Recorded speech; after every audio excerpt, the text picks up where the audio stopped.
بسم الله والحمد لله والصلاة والسلام على رسول الله. أيها الأحبة الكرام، السلام عليكم ورحمة الله تعالى وبركاته. أسعد الله أيامكم وأوقاتكم بكل خير. نسعد بتجدد حلقة جديدة من برنامج والصلح خير، ونسعد بلقائكم من وسط هذا الديكور من محطة وهران الجهوية. نحن معكم على المباشر مباشرة من وهران، وعلى مدار ساعة وعشر دقائق بحول الله تعالى نجتمع بكم لنصلح ذات بينكم. إذا ينزل البرنامج ضيفا على محطة وهران، برنامج والصلح خير كما تشاهدون. وعلى رأس هذه الحلقة لكم مني تحية الفريق التقني العامل معنا هذا المساء، وعلى رأسها المخرج عبد الناصر العبيد. وستشاهدون حلقة أخرى نعالج فيها معادلة، وهي التي ستشاهدونها قبل ذلك. أتمنى لكل من يشاهد برنامج والصلح خير أن يتواصل معنا عبر الأرقام الهاتفية، ولا بأس أن أذكر بها من محطة وهران الجهوية، وهي 041 46 46 24. أعيد مرة أخرى 041 46 46 24. نشكر كل من يتواصل معنا عن طريق البريد الإلكتروني sulh@untv.dz، وأيضا نقترح عليكم صفحة على الشبكة الاجتماعية الفيسبوك والصلح خير @yahoo.fr. إذا مرحبا بكم، مرحبا بكل من يتصل بنا من داخل وخارج الوطن، من يلتقطنا عبر الأقمار الاصطناعية، وتحية طيبة للجالية المسلمة في المهجر. إذا من وهران معكم مباشرة نستفتح هذه السهرة المباركة، سهرة الصلح والإصلاح، بالترحيب بفضيلة الدكتور السعيد بويزري. فضيلة الدكتور، السلام عليكم. وعليكم السلام ورحمة الله وبركاته. كيف حالك دكتور؟ الحمد لله، نسأل الله دوام النعم وتمامها إن شاء الله دوام النعم. دكتور، ما رأيك في هذا الديكور دكتور؟ ما شاء الله، ديكور جميل جدا. هذه الأيام نخرج عن المألوف دكتور. نعم، ونتشرف يعني، والحمد لله أنه بلادنا في الحقيقة هي قارة وليست قطرا. قارة كبيرة جدا، والحمد لله رب العالمين. في كل مدينة نزورها يحل بها البرنامج نجد جديدا بديعا. هذه من نعم الله عز وجل تستحق الشكر، والشكر يديم النعم. نعم دكتور، بارك الله فيك. إذن دكتور، إنه موعد آخر من مدينة وهران، موعد مع الصلح والإصلاح، وموعد من مدينة وهران المدينة العريقة، موعد آخر في برنامج الصلح خير للوجه المشرق لمدينة وهران، وإشراقة حول رموز المنطقة. دكتور، حلقة اليوم هي التزكية والصلح، وعلى ما أظن هي معادلة أخرى نطرحها في برنامج والصلح خير. ما رأيك دكتور في هذا العنوان؟ نعم، تفضل. بسم الله والحمد لله والصلاة والسلام على رسول الله. معاشر المشاهدين الكرام، السلام عليكم ورحمة الله وبركاته. بداية نشكر الله عز وجل الذي يسر هذا اللقاء في مدينة وهران العريقة التاريخية، وهي فرصة يشاهد معنا الذين يتتبعون هذا البرنامج وبرامج قناة القرآن الكريم عموما، وهذا البرنامج خصوصا، يطلعون على الوجه المضيء، الوجه المشرق لهذه المدينة العامرة، اللي فيها الله يبارك من العلماء الكثير، ومن الأعلام الكثير، ومن الصالحين والصالحات.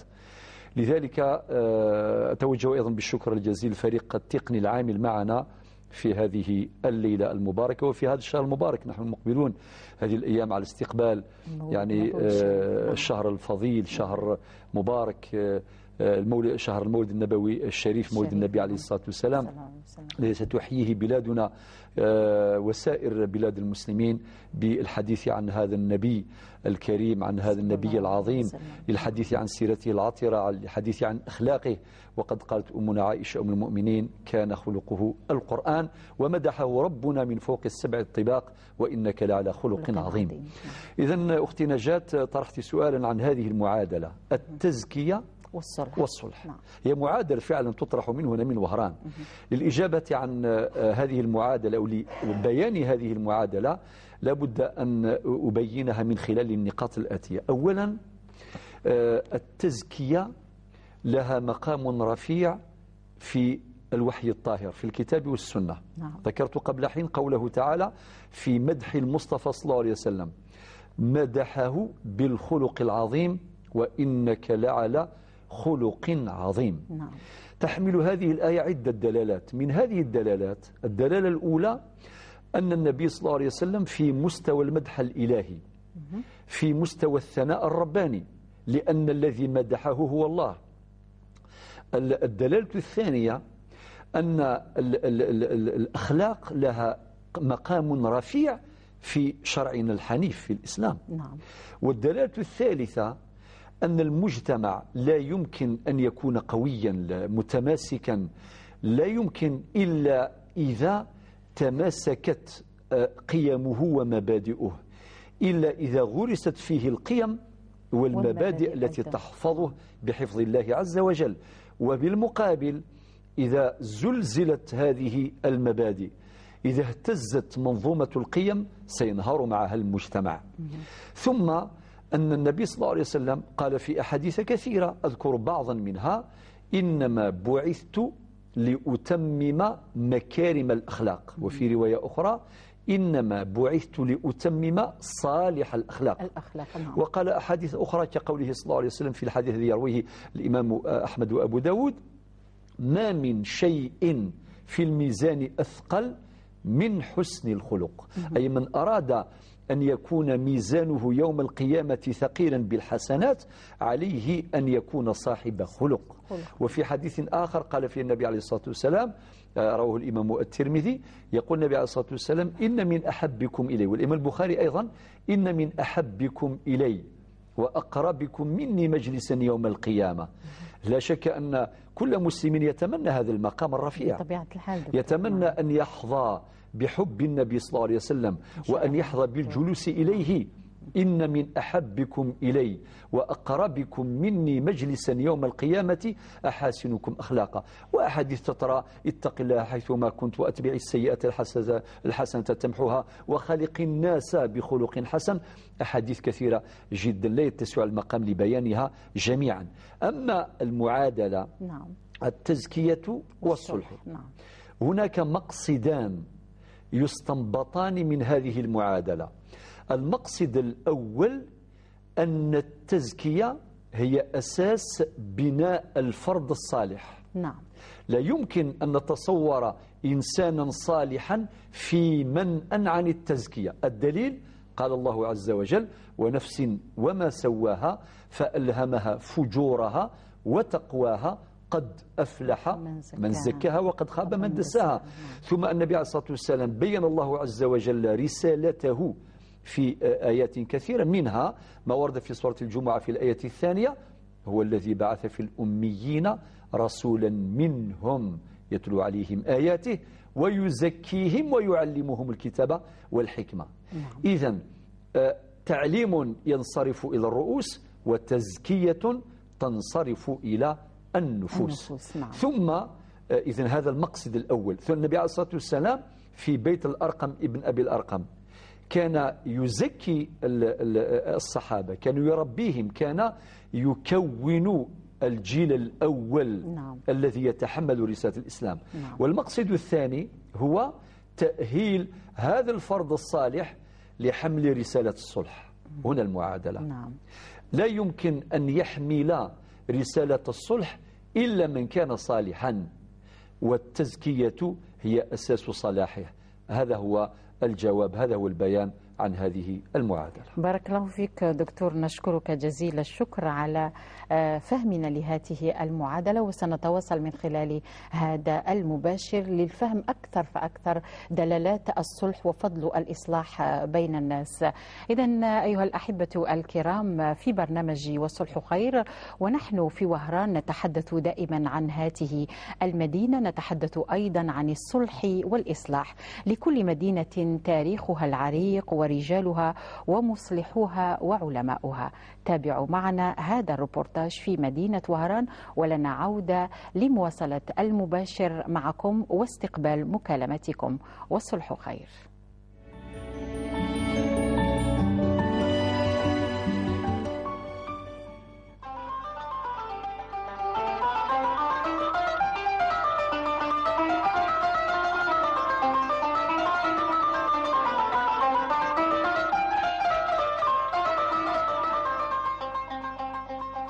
تحت هذه الأمطار نتواجد وفي مدينة وهران. اسم هذه المدينة يقترن باسم الإمام الصالح سيدي الهواري. من يزور هذه المدينة إلا أن يعرج إلى هذا المكان، ضريح الفقيه الصوفي سيدي الهواري.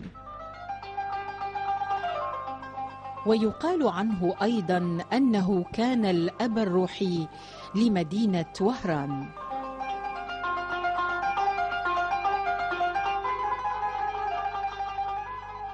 لا تذكر وهران إلا ويذكر معها إمامها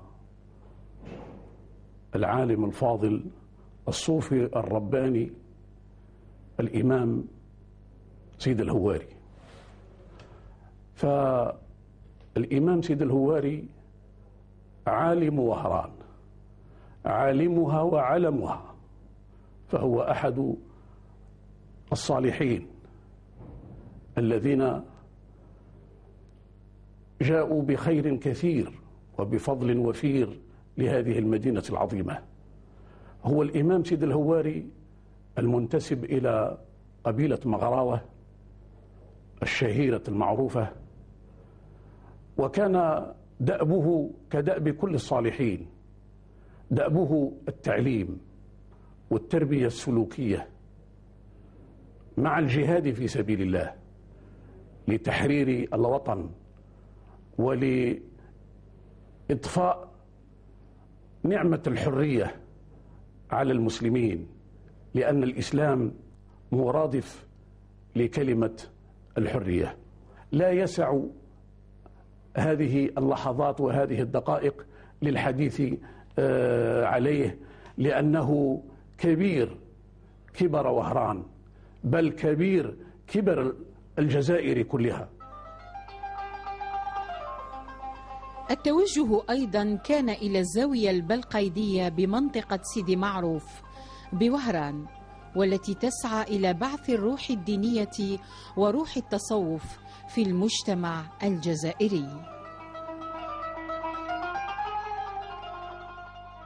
السلام عليكم سيد حبيب بن عودة، أستاذ وإمام خطيب بالزاوية وأستاذ البلاغة والسيرة النبوية بالزاوية البلقيدية، أو إن صح التعبير زاوية الشيخ سيدي محمد بالقيد.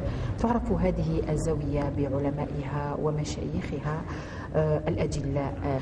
ما هي الرسالة التي تحملها الزاوية البلقائدية في تدخل فضيلة الشيخ في برنامج الصلح خير؟ تفضل. بسم الله الرحمن الرحيم، الحمد لله والصلاة والسلام على سيدنا رسول الله وآله وصحبه ومن والاه.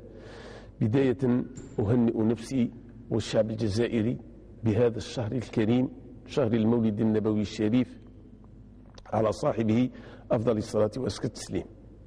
أما الرسالة التي تحملها هذه الزاوية هي رسالة الإسلام، والإسلام مصدره السلم والسلامة والإسلام، كلها مصادر اشتقت منها هذه الكلمة، كلمة الإسلام، التي تعني في حقيقتها تسليم الأمر لله والاستسلام إلى الله وسلامة المجتمع من كل الآفات. وهي تحمل رسالة العلم بأبعد معنى من المعاني، فهي تعمل على تربية الناشئة على الأسس السليمة للدين الإسلامي، وتعمل أيضا على تربية الناشئة على الأخلاق السامية وعلى المكارم التي دعا إليها المصطفى صلى الله عليه وسلم.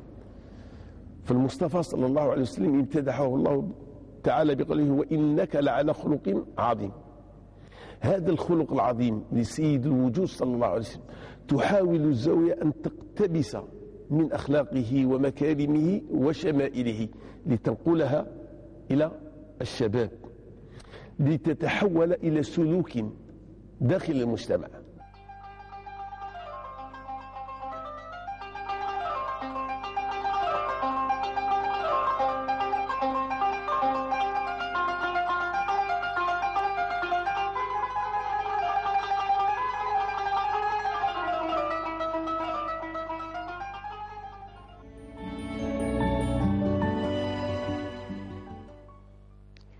إذن دائما في أحضان العلم يولد العلماء ورجال الصلح والفقهاء، ونحن نفتخر بهم في هذه المدينة وفي الجزائر كلها.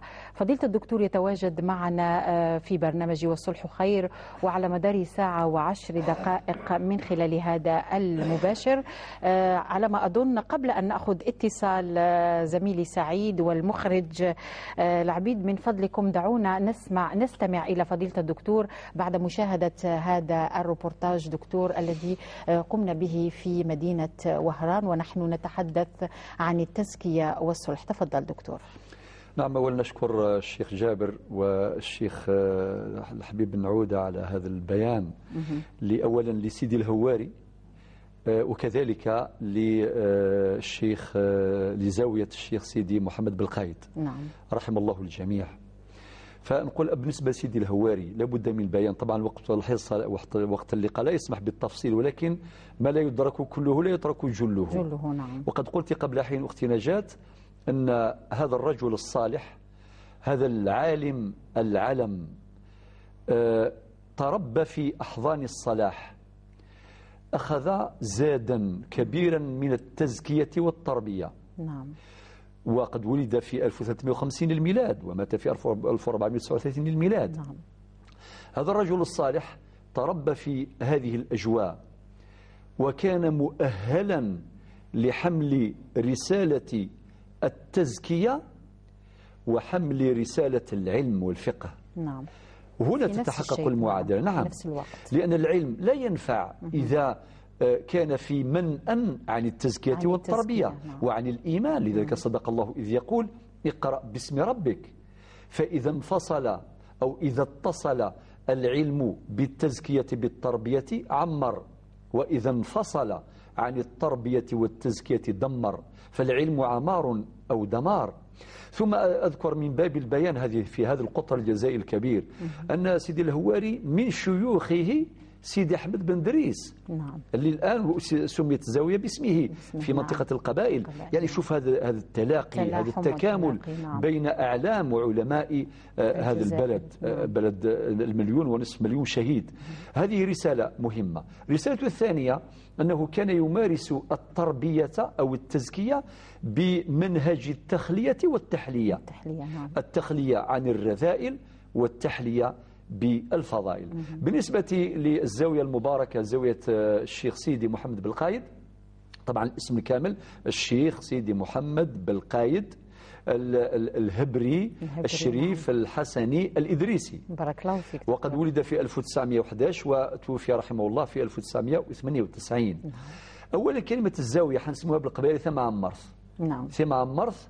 وكلمة ثم عمرث مشتقة من كلمة العمار. نعم. فالزاوية أو ثم عمرث تعمر القلوب بالإيمان وتعمر العقول بالعلم والفهم. سبحان الله. وتعمر النفوس بالمبادئ والقيم. لذلك حتى المصطلح له دلالات كثيرة. فيكفي أن نذكر هذه الزاوية العريقة التي لا يمكن أن لأي شخص أن ينكر فضلها على الجزائر، على وهران خصوصا وعلى الجزائر عموما، بل على العالم الإسلامي. نعم. وكلنا يتذكر الشيخ محمد متولي الشعراوي وماذا قال عن الشيخ محمد سيدي بالقايد، الشيخ سيدي محمد بالقايد. نعم. يعني حبيت نقول أنه هذه الزاوية العريقة أدت دورها عبر التاريخ.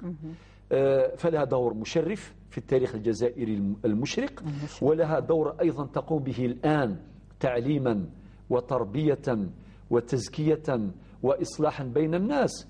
إذن هذه الزاوية أدت وتؤدي رسالتها الدينية، تؤدي رسالتها التربوية التزكوية، وتؤدي أيضا رسالتها الاجتماعية والإصلاحية. ومن خلال هذا المنبر وحيي جميع العاملين في هذه الزاوية العريقة على رأسهم الشيخ حبيب بن عودة والذين يعملون معه ويتعاونون على البر والتقوى. فأكتفي بهذا البيان لنترك المجال واسعا للسادة المشاهدين والمشاهدات. بارك الله فيك دكتور، نشكرك. قبل أن نأخذ اتصال سعيد، ممكن أن أذكر بالرقم الهاتف حتى يتعود عليها المشاهد وتشاهدونه أيها الأحبة الكرام في أسفل الشاشة بين الحين والآخر: 041 46 46 24 041 46 46 24، وستشاهدونه خلال هذا المباشر حتى يتسنى الأمر للاتصال بنا لعرض القضايا. إذن يقولون في العارضة التقنية من محطة وهران الجهوية. نستقبل أول اتصال على بركة الله من البويرة. السيد، نعم، من السيد من فضلكم؟ الو، من معي من فضلكم؟ الاستاذ عبد الرحمن قاسي من شرفة من بويرة. نعم، أستاذ عبد الرحمن قاسي من شرفة من بويرة، وهي أيضا منطقة العلماء. مرحبا بك أخي الكريم. أهلا وسهلا، وشكر موصول للأستاذ الدكتور سعيد بويزري وكل طاقم الحصة. نعم. وددت أن أتدخل في هذا الموضوع الذي هو مبدأ التزكية في المجتمع الإسلامي الذي جاء به الحبيب المصطفى صلى الله عليه وسلم. لو سمحتم. نعم تفضل، نحن نستمع. تفضل. إذن الرسول صلى الله عليه وسلم جاء بهذا المبدأ فزكى هذه الأمة وزكى سلوكات هذه الأمة، زكاها كأزواج وزكاها كشركاء وزكاها كمتبايعين، وزكى هذه الأمة في معاملاتها، وجعل فيهم مبدأ التخلي عن كل الرذائل، وغرس فيهم مبدأ التحلي بالفضائل. وهذا ما جعل الحبيب المصطفى صلى الله عليه وسلم يربي هذا الجيل الذي يسمى بجيل الصحابة. وجيل الصحابة تربوا من رسول الله صلى الله عليه وسلم حيث عاصروا الوحي. والصحابة بدورهم ربوا جيلا آخر يسمى بجيل التابعين، والخير فيه وفي أمتي إلى قيام الساعة كما أخبر بذلك الحبيب المصطفى صلى الله عليه وسلم. ولكن نجد أن معاملات الناس فمعاملات لا متناهية، وأحكام الناس أحكام لا متناهية. فينبغي أن نوضع جملة من الأطر، وينبغي أن ننشئ جملة من القوانين حتى يسير الناس على نهجها. وينبغي أن نظهر للعوام وأن نظهر للأمة قداسة اللفظ القرآني في الحفاظ على هذه التزكية والحفاظ على هذه الزكاة. وينبغي أن نبرز الأحاديث التي جاء بها الحبيب المصطفى صلى الله عليه وسلم حتى نصل بهذه الأمة إلى مصاف هذه الخيرية التي جاء بها الحبيب المصطفى صلى الله عليه وسلم من لدن الله سبحانه وتعالى. إذن فأحكام الناس كما قلنا وطروحات الناس في هذه الحياة الدنيا أحكام غير متناهية. إذن فلا محالة أن يكون هناك نزاع ولا مفر في هذه المنازعات بين الناس.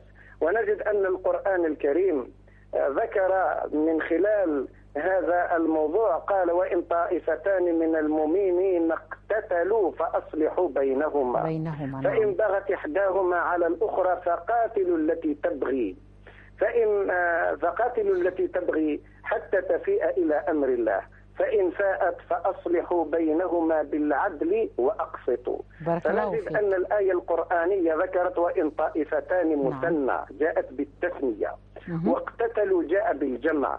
إذن فالاقتتال والاختلاف يكون اختلاف جماعي. ولكن ينبغي على أهل العقد وأهل الحل في هذه الأمة أن يبتكروا هذه الوسائل حتى يصلوا إلى قطع المنازعة، وهو تعريف للصلح من الناحية اللغوية، ويصلوا من الناحية اللغوية لتعريف الصلح وهو قطع المنازعة، يصلوا إلى التعريف الشرعي فهو عقد ينهي الخصومة بين المتخاصمين، ويسمى كل واحد من المتعاقدين مصالحا، أي كل واحد مصالح للآخر. هذا ما جعل أيضا رسول الله صلى الله عليه وسلم يبين لنا أن هذه الأمة التي تحلت بالإسلام كدين، وهذه الأمة التي تحلت بهذا الإسلام كأخلاق، كما كان الحبيب المصطفى صلى الله عليه وسلم كما أخبرت بذلك أمنا عائشة رضي الله تعالى عنها وأرضاها عندما سئلت عن خلق رسول الله صلى الله عليه وسلم فقالت كان قرآن يمشي بين الناس. هذا ما جعل الإمام بارك علي الله فيك رضي الله تعالى عنه وأرضاه. لو سمحتم، الإمام علي قال من قضى يومه أو من أمضى يومه في غير حق طغاه، أو في غير فرض أداه، أو غير مجد دناه، أو غير حمد حصله، أو علم اقتبسه، فقد عق يومه وظلم نفسه.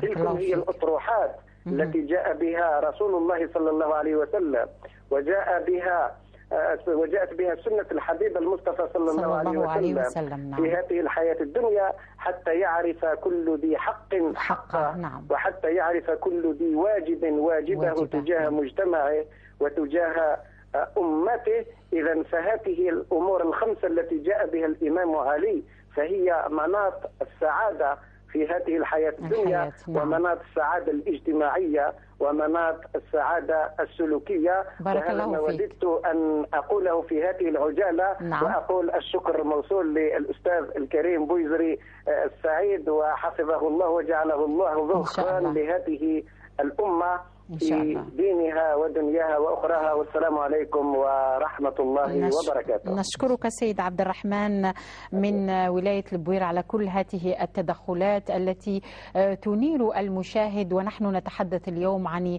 التزكية والصلح. نشكرك جزيل الشكر على اتصالك، ودائما أذكر بالرقم 041 46 46 24 041 46 46 24 تشاهدونه في أسفل الشاشة بين الحين والحين.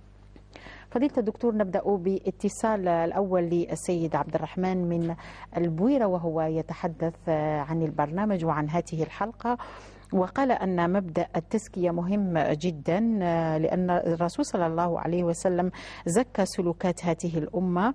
وقال أيضا أنه رغم ذلك في الواقع دائما هناك اختلاف عندما ننظر في سلوكات الأفراد والأشخاص، ولا بد من العودة إلى الصلح حتى تستقر الأنفس ويستقر المجتمع وأفراد المجتمع. فضيلة الدكتور، النظر في تدخل السيد عبد الرحمن من البويرة، تفضل. أشكرك أخي العزيز الشيخ عبد الرحمن جزيل الشكر على هذا البيان. في الحقيقة أجاد وأفاد، قدم رسائل في غاية الأهمية. لعل أول رسالة الإشارة إلى النبي صلى الله عليه وسلم المزكى من قبل ربه، وإنك لعلى خلق عظيم. وإنك على خلق عظيم. البيان بعد الاستماع. أستوقفك دكتور، نأخذ اتصال. شكرا دكتور. اتصال من ولاية عين الدفلة، السيد عمار يتصل ببرنامج والصلح خير. السلام عليكم أخي الكريم. الو، السلام عليكم. السلام عليكم سيد عمار من ولاية عين دفلة، مرحبا بك أخي، وتفضل إن كان لديك انشغال أو تساؤل أو قضية أو ربما مساهمة من خلال هذه الحلقة. تفضل أخي. انقطعت المكالمة. سيد عمار من عين دفلة، حاول أن تتصل مجددا لعل وعسى تلتقط البرنامج بهاتفك. إذن دكتور، عند الرسول صلى الله عليه وسلم إنك على خلق وإنك لعلى خلق عظيم، فقد زكاه الله عز وجل. سبحان الله. نعم. ورعاه، فهو قدوتنا العليا. الرسالة الثانية المهمة، النبي صلى الله عليه وسلم زكى المجتمع الإسلامي في جميع المجالات داخل الأسرة، وضع لها معالم لهذه الأسرة لتكون أسرة مستقرة تبني الأفراد. فالأسرة هي المحضن الأساس للتنشئة، تنشئة الصغار، أليس كذلك؟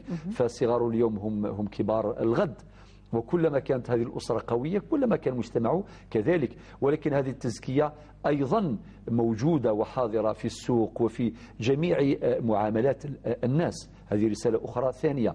رسالة الثالثة جيل الصحابة، نعم، الذين رباهم النبي صلى الله عليه وسلم وأحسن تربيتهم.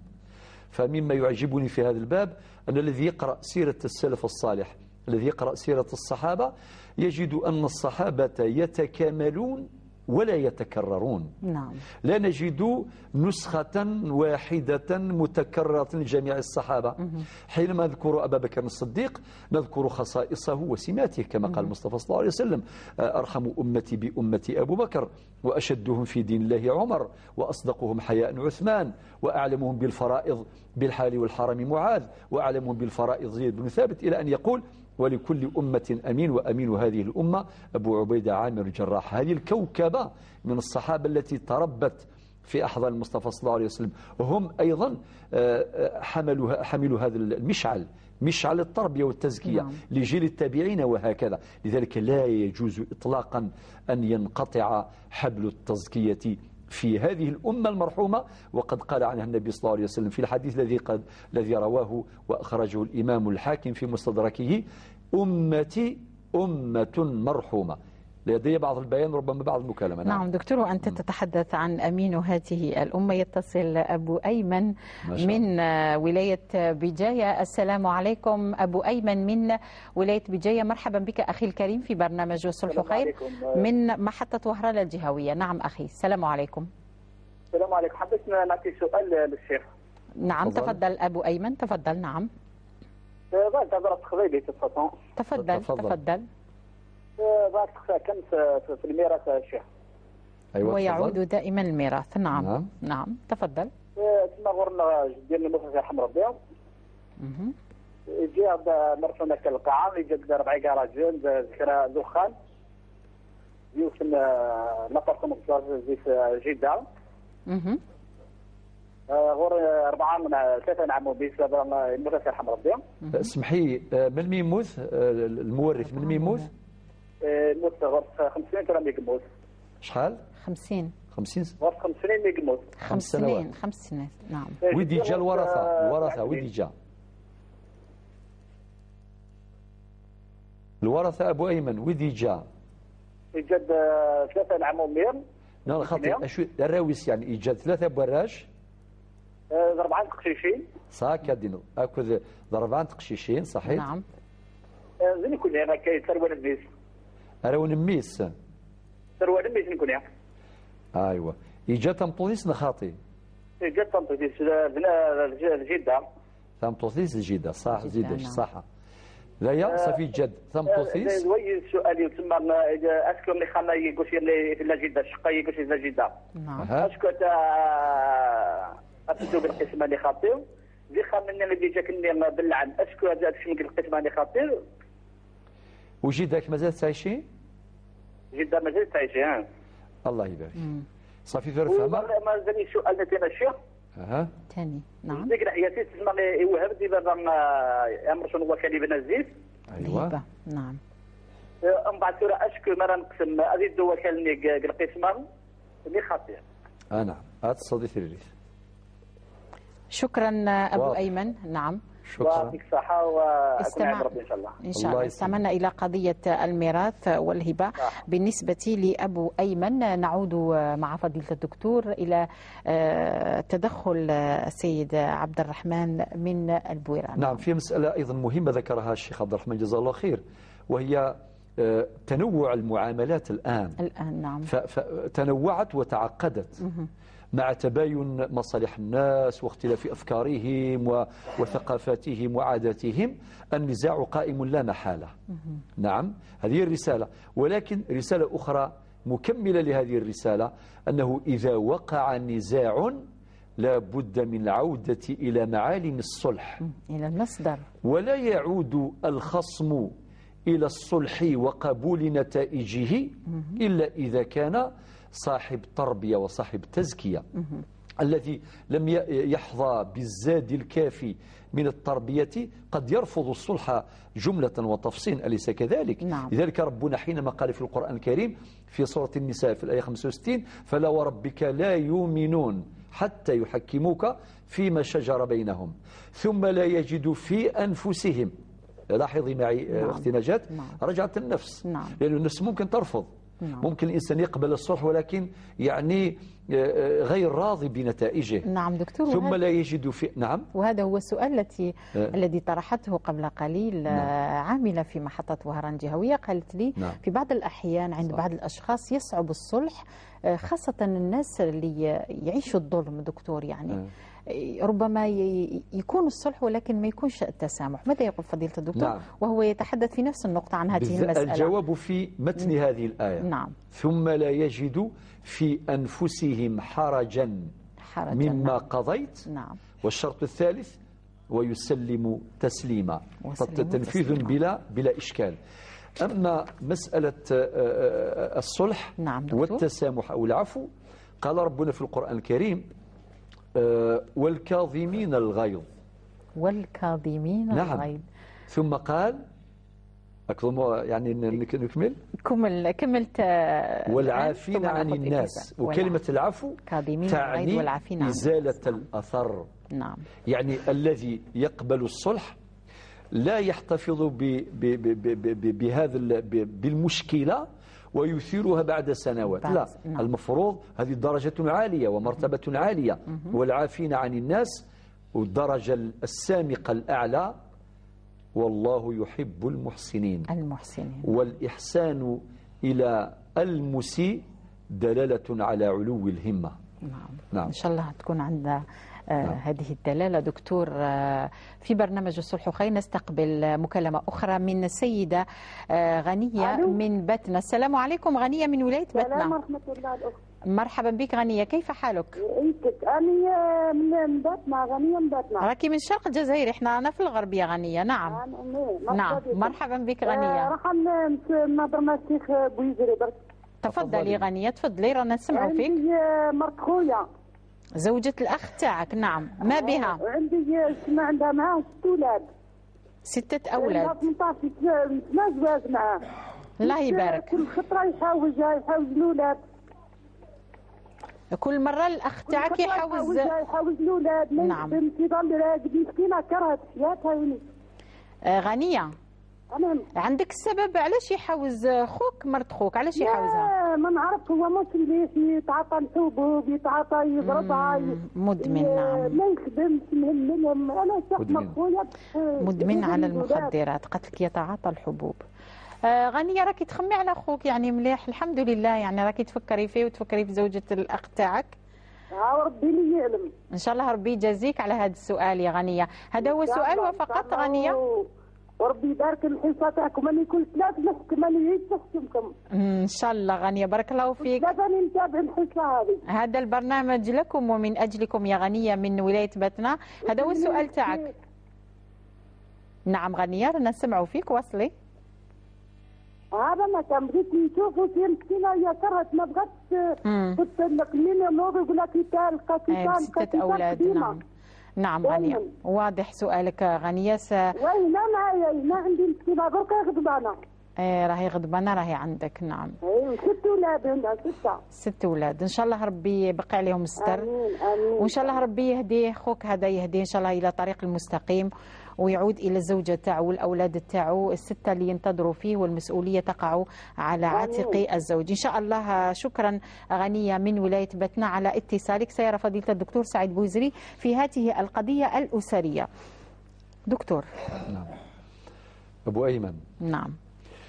طيب أبو أيمن عنده على ما أظن فهمت قضية ميراث وهبة أيضا. نعم. تفضل دكتور. أبو أيمن. نعم. أجيبك باللغة القبائلية ثم أترجم باللغة العربية. نعم. فأقول نعم.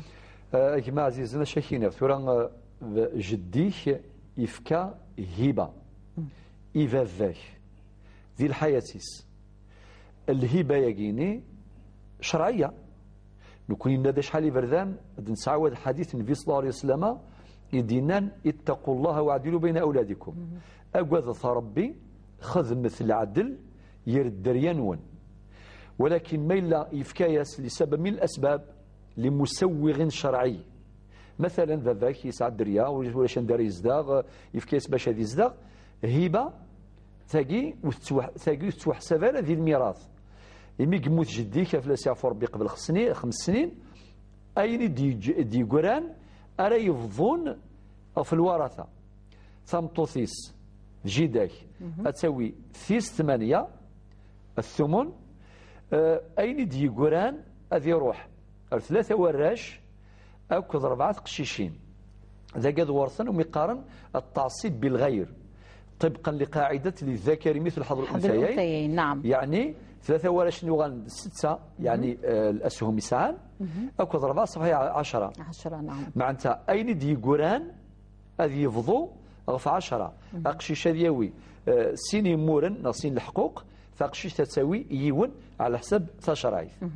ولكن ما إلا بابا كيوالا باللي يبغى يوالا بلي بافاس يعني جديه يفكا يستمر ثاقي أما كنويا وسن يفكارا يعني ولي خديمارا العذل يفكا يسم بلا السبا هات ميم ويا ساعة السبا إكسا بافاك نتسا بافاك كانوا ميفكا ذاكي ذي ثمغلي والله أعلم أما ذا بك تيدسكشم ذي الميراث باش انت أذي يرتاح الضميريس وذي يزدي الضميريس وكذلك ميم جديك يعني بابا سباباك هذه اللي يهنا ذوك الزكايس ذايا بعد الطريقه مشى رفضون ادخل من تقييمي وخامي وكالو الى اخره من بعد كيما الاكسبير الخبير الساري يخدم السومه نيثني كان جالسا ما الا ذراو نميس يعني خنوي وثورث مره مادام باثون يلا اذا في مكالمه ناخذ مكالمه ثم نعود لترجمه قضيه السيد من بجايه.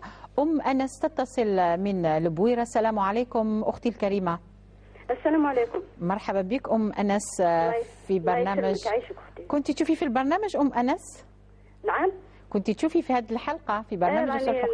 نتفرجها على التلفاز واتصلت بكم. نعم مرحبا بك أنس. تفضلي. السلام للأستاذ تاعنا بويزري. احنا على كل حال من ولاية البويرة عندنا مرحبا بك قضية عائلية يعني شوية طويلة ما نقدرش نحكيها معكم سور لو ديريكت. أنس يعطينا الرقم تاعو الخاص باش يتصل به الأخ تاعي. الرقم الخاص ستجدينه عند العارضة التقنية في محطة وهران الجهوية.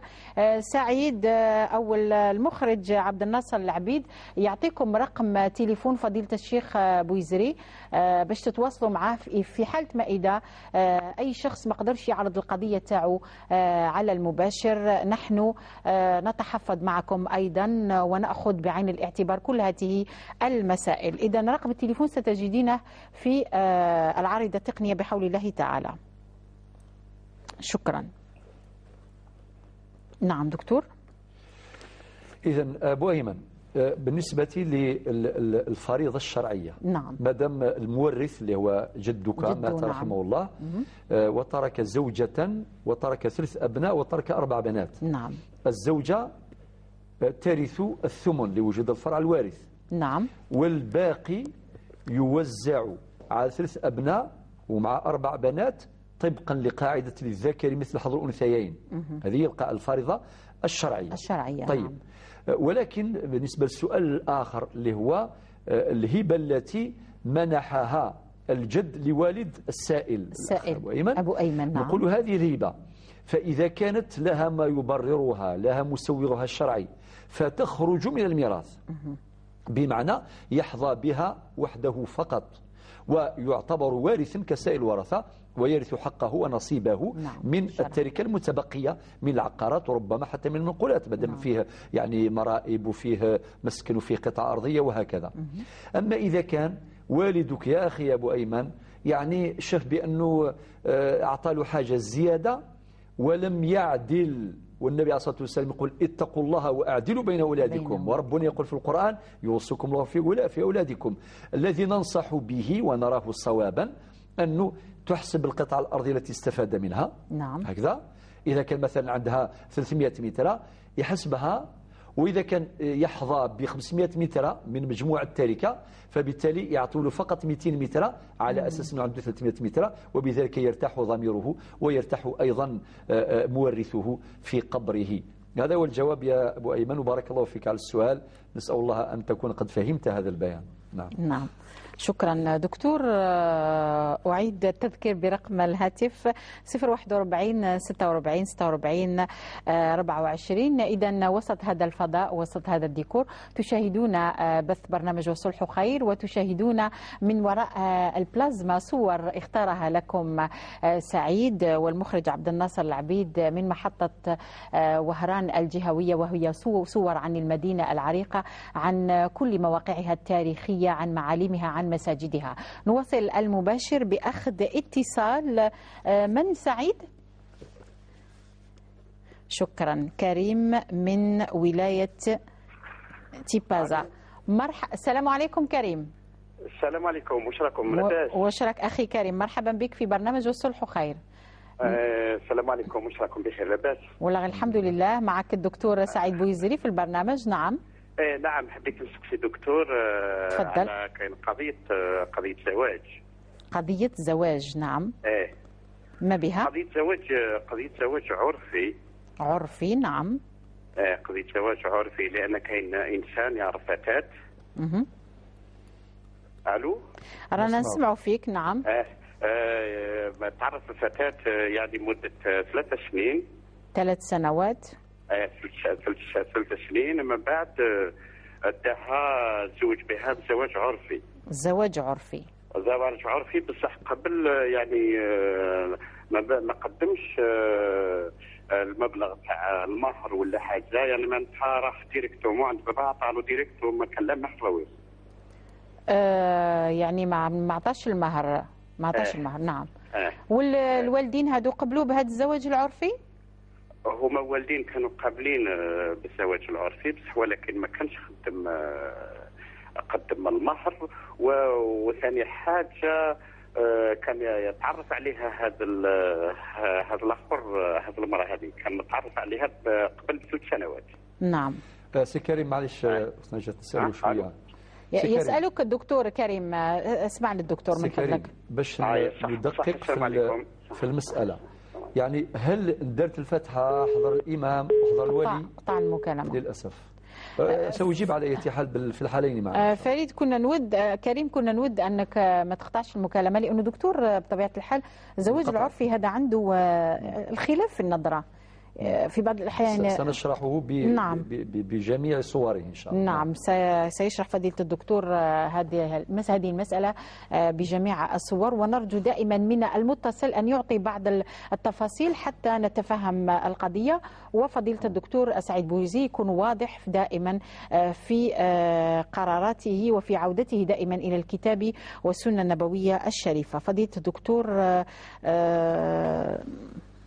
أين وصلنا إلى نصل إلى غنية ربما دكتور. غنية، نعم غنية، اللي طرحت مسألة عائلية. تقول زوجة أخي عندها 6 أولاد معه، وكل مرة يحوزها يعني يخرجها من البيت تغضب، وتقول السبب أنه الإدمان. دكتور، نرى ماذا تفعل المخدرات في العلاقات الأسرية دكتور، فتفضل.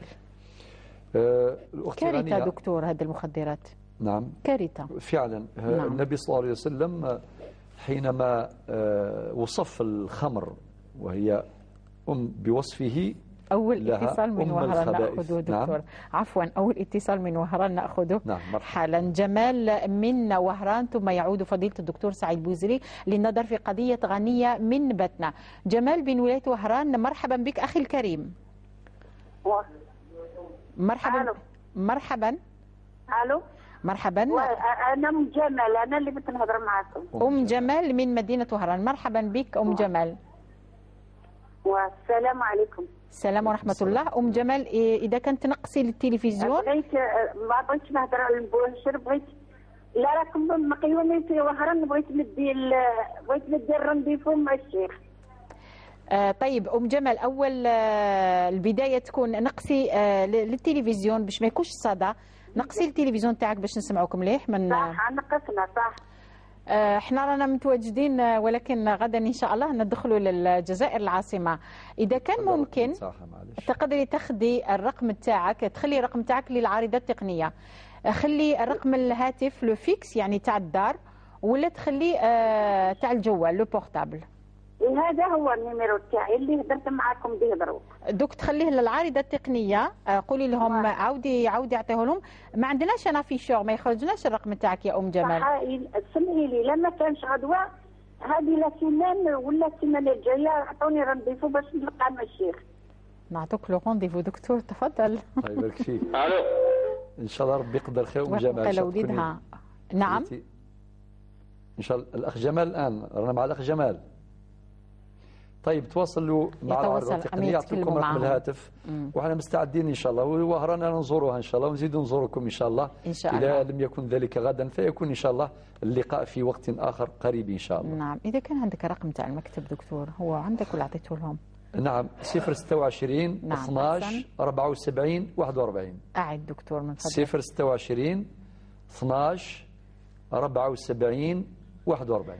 مرة أخرى دكتور، جينا حتى الوهران على الأقل تأخذ الرقم. نعم 026 نعم 12 نعم 74 41. هكذا أم جمال تكتبيه براحتك. نعم الله يبارك. نعم دكتور. نعم نتابع دكتور قضية غنية من باتنا. نعم. قلت النبي صلى الله عليه وسلم وصف الخمر بأم الخبائث وهي الأصل. هو تأتي الخمور وتأتي المخدرات بأشكالها المختلفة. نعم.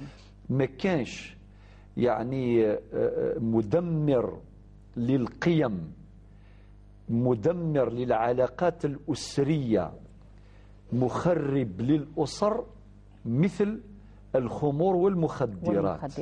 نعم. هذه رقم واحد. رقم اثنين، تحدثنا في لقاء اليوم بعنوان الحلقة التزكية والصلح. إذا كان الإنسان يعني ابتعد عن التربية، ابتعد عن الصلاة وعن الطاعات، أكيد النفس إن لم يشغلها الإنسان بالطاعات تشغله بالمعاصي والآثام. يقع في الفراغ دكتور. نعم. لذلك علماؤنا حينما شرحوا، يعني المفسرون حينما شرحوا سورة البقرة، كان من العلماء اللي سموها سورة التخلية والتحلية. التخلية عن الرذائل والمفاسد والمضار، والتحلية بالفضائل والأخلاق. الدليل نعم. أنه أسرته اللي هي زوجته يمات ولاده مع 6 أولاد، 6 أولاد. نعم. يضربها ويهملهم لا حول ولا قوة إلا ويطردها نعم. من البيت. نعم. النبي عليه الصلاة والسلام يقول كفى بالمرء إثما أن يضيع من يعول، وفي رواية أن يضيع من يقوت. وربي قال في القرآن وعلى المولود له رزقهن وكسوتهن بالمعروف. لذلك كل دار يكون فيها الزوج أو الوالد يعني يتعاطى المخدرات ويدخل في هذا الفساد، أكيد ماذا ننتظر من خير من وراء المخدرات والخمور. لذلك يا أختي الفاضلة أختي غنية، دوركم الآن تنصحوه، لأنه الإنسان إن شاء الله فيه الخير. سمعتوا الآية اللي بدينا بها اليوم؟ نعم. ونفس وما سواها فلما فجورها وتقواها قد أفلح من زكاها. هنا العملية التربوية. قد يقول قائل هذا كبير ما يقدروش نربيه، ولكن ننصحه. النبي صلى الله عليه وسلم يقول الدين النصيحة. وثاني إذا كان عنده أصحاب موش ملاح لابد من تنبيهه، والنبي عليه الصلاة والسلام يقول المرء على دين خليله فلينظر أحدكم من يخالل. يحتاج إلى النصح، إلى التوجيه، إلى إرشاد، وإلى تواصل معه، وإلى حوار معه. ربما إن شاء الله تعالى ربي يهديه، لأنه الهداية في يد الله عز وجل. نحن نقدم النصح والإرشاد والسلام. لذلك نتمنى من الأسرة، من الرجال، من النساء اللي قراب ليه ينصحوه، يوجهوه، يجلسوا معاه، يقول يا فلان عندك مشاكل نعاونوك، نوقفوا معاك إلى آخره. حافظ على زوجتك، يمت ولادك وهذا ولادك. والأجمل أن تهدي هدايا لهذا المجتمع. ولادك في 6 لو كان يقتدوا بك في هذا السلوك يوليو هما ثاني أيضا كما أنت، وتتحمل مسؤوليتهم أمام الله في الآخرة وكذلك في الدنيا وأمام المجتمع. لذلك يحتاج إلى نصح ويحتاج إلى مرافقة هذا الإنسان، ويحتاج إلى توجيه. إن شاء الله ربي يهديه عاجلا لا آجلا ليعود إلى جادة الحق والصواب، ويعود إلى رشده، والعودة إلى الحق أفضل من التمادي في الباطل. بارك الله فيك دكتور، نسأل له الهداية بحول الله تعالى. أخ سيدة غنية من بتنا. نأخذ اتصال آخر من صحراء الجزائر، من إليزي، الحج جلول. السلام عليكم أخي الكريم. وعليكم السلام ورحمة الله تعالى وبركاته. كيف حالك الحج جلول؟ هذه غيبة، كيف حالك؟ الحمد لله، شكرا جزيلا. كيف حال إليزي والسكان؟ كلهم معهم بخير؟ كلهم يحمد الله ويشكره. بارك الله فيكم. الحمد لله. نعم. بعد بسم الله الرحمن الرحيم. نعم تفضل. اللهم أذقنا حلاوة مناجاتك، واسلك بنا سبيل مرضاتك. آمين. واقطع عنا كل ما يبعدنا عن حضرتك. آمين. ويسر لنا ما يسرته لأهل محبتك، واغفر لنا ولوالدينا ومشايخنا أمثال الدكتور السعيد بوزري، الساهر على الإصلاح والصلح من أجل مجتمع راق متمسك بالأخلاق والتسامح، وهذا لأجل رضا المولى عز وجل. نحن في الجنوب وبالذات في ولاية إليزي. نعم. نرحب بكم جميعا، واستقبالنا لكم سوف يكون بالحليب والتمر الأخت نجاة. وأبواب البيوت مفتوحة ليل النهار لكم ولأمثالكم. لقد أبهرتمونا بأعمالكم الخيرية لأجل المجتمع الإسلامي الأجمع. نعم. إذ أغتنم هذه الفرصة كذلك شكري الجزيل للأخت نجاة والطاقم المرافق لها ليل نهار بارك الله لإنجاح البرامج المفيدة في قناة القرآن الكريم.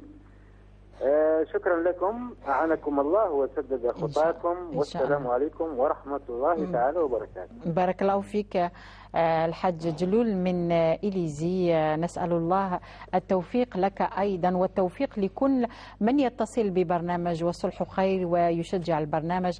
هذا البرنامج لكم ومن أجلكم، ونحن دائما في الخدمة، ونتمنى أننا ننال رضاكم وإعجابكم، خاصة من خلال المواضيع التي نقترحها عليكم. فضيلة الدكتور أنس من البويرة تقول قضية أسرية لم تتصل. إذا نعود إلى كريم من ولاية تيبازا. كنا نود أن تتصل أنس من ولاية البويرة. كريم من ولاية تيبازا يقول هناك قضية زواج، وهذا الزواج عرفي دكتور. يقول أن هذا الزوج تعرف على فتاة منذ 3 سنوات، ثم تزوج بها عرفيا وما قدمش المهر، واعطانا معلومة بأنه الوالدين تاع الفتاة هذه يعني على بالهم بهذا الزواج العرفي. نعم. دكتور، ربما البداية تكون من هنا دكتور. نعم. أولا المصطلحات، الدقة في المصطلحات أمر مطلوب. نحن في الجزائر حينما نقول الزواج العرفي المقصود به الزواج بالفاتحة، الزواج طبقا للشريعة الإسلامية بالفاتحة. يعني نبسط هذا الأمر كالآتي: أي واحد في المجتمع الجزائري يفهم مراحل الزواج. المرحلة الأولى هي الخطوبة أو الخطبة، يعني الشاب يخطب طفلة عند باباها، عند ولي أمرها، أب أو غيره. طيب، فإذا كان تمت الموافقة معناه يروحوا للمرحلة الثانية. المرحلة الثانية اللي هي قراءة الفاتحة، هكذا يقولوا. يقرأوا الفاتحة. نعم. قراءة الفاتحة معناتها هو معناه عقد قران. عقد قران. المفهوم الشرعي والعرفي للفاتحة نفسه كيف. بالمناسبة حتى القانون الجزائري، معلش فيه مكالمة؟ في مكالمة. نعم. دكتور معذرة. دائما المكالمات لها الأولوية. نعم دكتور. نعم. وهو دائما يفضل المكالمات فضيلة الدكتور السعيد بوزري للنظر في قضاياكم ونزاعاتكم وخلافاتكم. اتصال من صحراء من الواد، السيد بلال يتصل بنا. السلام عليكم أخي الكريم. بلال. السلام ورحمة الله. السلام عليكم أخي الكريم. تفضل بلال، راك معنا في برنامج والصلح خير. السلام ورحمة الله. السلام ورحمة الله. نعم بلال تفضل، أنا نسمع فيك. بارك الله فيكم. وفيك بركة بلال. بارك نعم. الله فيكم. نعم. راني نسمع فيك بلال، أنت الذي تتصل بنا، عندك ربما جهد بعض من الأموال. بلال ما نسمعوا فيك مليح. نعم بلال ما راناش نسمعوا فيك، انقطعت المكالمة. إذا حاولوا الاتصال دائما على الرقم 041 46 46 24. دكتور، نعود إلى الزواج العرفي والبداية بالخطبة ثم قراءة الفاتحة. بعد ما يقرأوا الفاتحة يعني يكون هذا الشاب أو من يمثله أو وكيله، ويكون فيه ولي الطفلة، ولي الفتاة، قد يكون أبا أو جدا أو عما أو أخا أو عما، مهم ولي الطفلة، ويكون فيه شهود على الأقل حضور شاهدين. نعم. والإمام إذا حضر الله يبارك باش يعني يشرف على هذا العقد. فإذا كان كل هذه موجودة ويكون فيه الولي، يكون فيه هذا الشاب المراد تزويجه، ويكون فيه الشهود، ويتحدث عن المهر ولو لم يقدم في مجلس العقد، ليس شرطا أن يقدم، وسأعلق عليها الآن. فأقول المهر قد يؤجل إلى أقرب الأجلين، يعني إما والعياذ بالله مثلا ربما يكون طلاق. نعم. طلاق بائن. فإذا طلق الرجل زوجته طلاقا بائنا، سواء كانت بينونة صغرى أو بينونة كبرى، هنا المهر يستحق، يعني هذا المطلق لابد أن يقدم المهر المتفق عليه سلفا. نعم. بسبب وقوع الطلاق البائن. طيب. نعم. وهذه من أحكام الطلاق البائن بنوعيه. وكذلك الأجل الثاني وهو الوفاة. فإذا مات هذا الزوج ولو لم يقدم هذا المهر سابقا، هنا الزوجة التي في عصمته تأخذ حقها في المهر من الميراث، ويخصم من الميراث، ويعتبر من الديون الممتازة، ويعتبر من الحقوق المتعلقة بالتركة بعد أخذ حقها في المهر، ثم ترث نصيبها كما هو محدد في الشريعة الإسلامية. فهمنا هذا. إذن المهر ليس شرطا أن يقدم في ذلك اليوم. بالمناسبة أبين هذه المسألة، بعض الناس كي يقرأوا الفاتحة لازم يقدم دراهم ثمثم أو المهر متفق عليه، لا، ليس شرطا. المهم يتحدث عنه ويذكر مصداقا لقوله تعالى وآتوا النساء صدقاتهن نحلة. اتفقنا الآن. هذا نسموه عقد عرفي، ولو كان لم يسجل على مستوى الحالة المدنية ليس في ذلك حرج.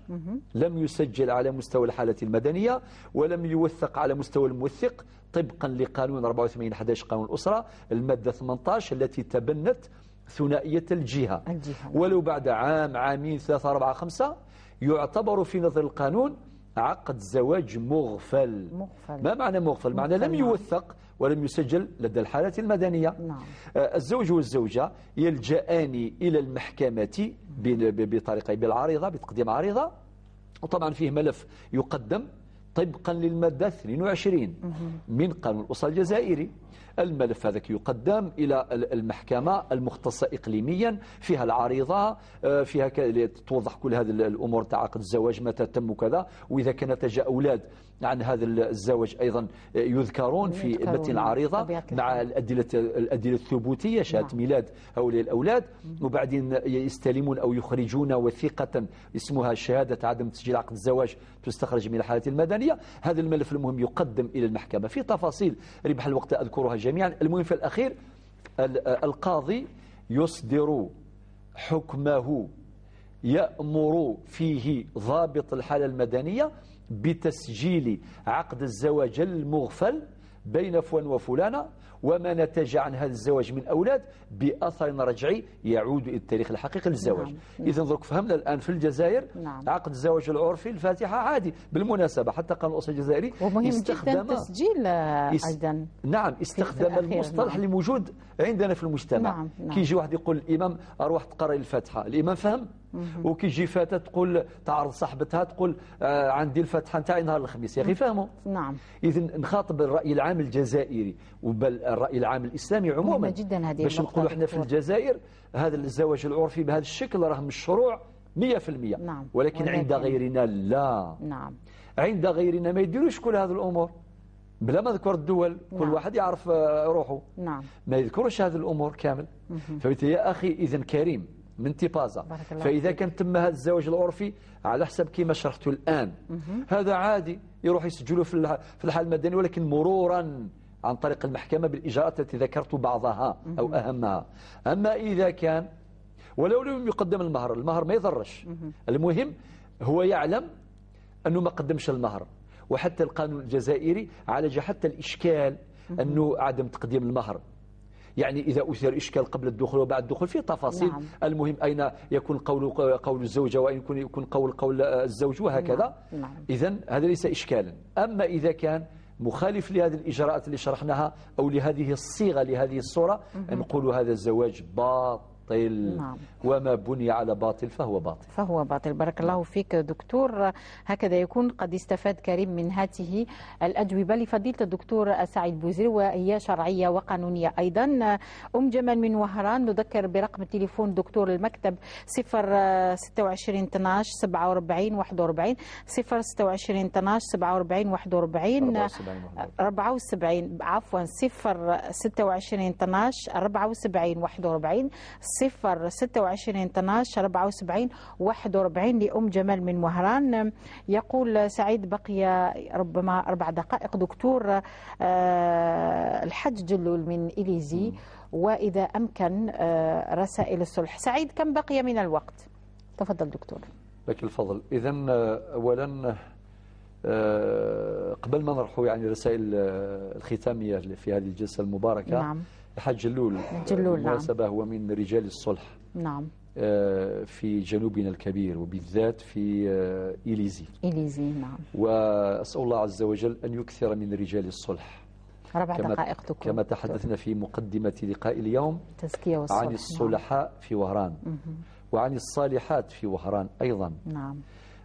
وعن العلماء وعن الأعلام باش نفوتوا رسالة إلى الناس جميعا أن هذا البلد الطيب المبارك بلد ولود. نعم. للصالحين والصالحات. هذه من جهة. نعم. من جهة ثانية لبيان الوجه المشرق لبلادنا. ولا يعني أننا لا نعيش مشكلات وأزمات، وهناك مشكلات، هناك عيوب، هناك أخطاء، هناك كل شيء، ولكن فقط ما نبقوش فيها. نعم دكتور. نكثر من ذكر الخير فينتشر، ولا نكثر من ذكر الشر فيندثر. ثم نوجه رسالة إلى النشء، إلى الشباب، باش نقول لهم لكم أن تعتزوا بماضينا العريق، لكم أن تعتزوا بأمجاد الأجداد، والأجمل والأسمق أن تعملوا على بناء أمجاد على أمجاد.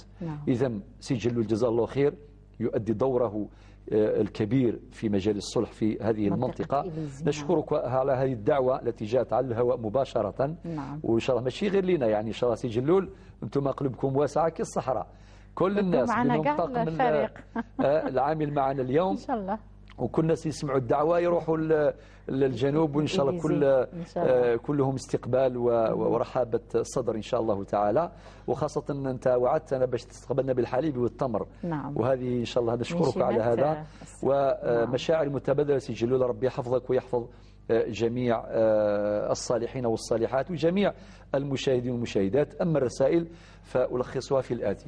نعم. الرسالة الأولى: التربية أو التزكية هو عمل جماعي، بمعنى لا يمكن للأسرة وحدها أن تتولى عملية التربية بمفردها. نعم.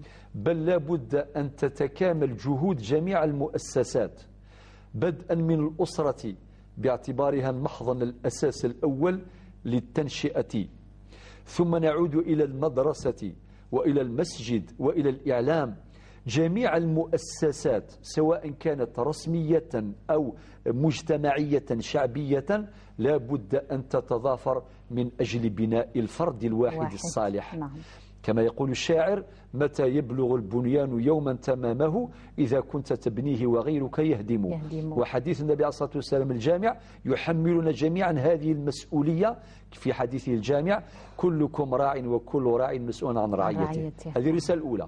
الرسالة الثانية: التزكية في هذا الزمان صعبة جدا. لماذا؟ المنغصات كثيرة والمدمرات كثيرة، واستقبال الأفكار الوافدة الداخلة كثيرة جدا.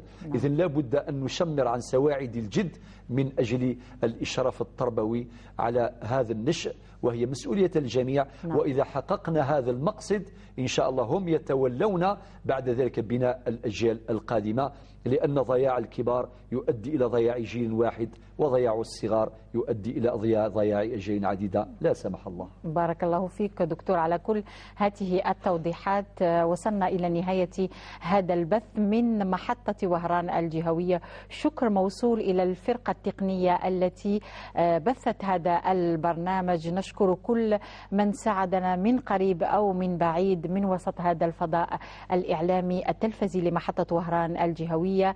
إذا وصلنا إلى النهاية، نتمنى أن تكونوا قد قضيتم معنا أطيب وأفيد الأوقات. أستودعكم الله الذي لا تضيع ودائعه، والسلام عليكم ورحمة الله تعالى وبركاته.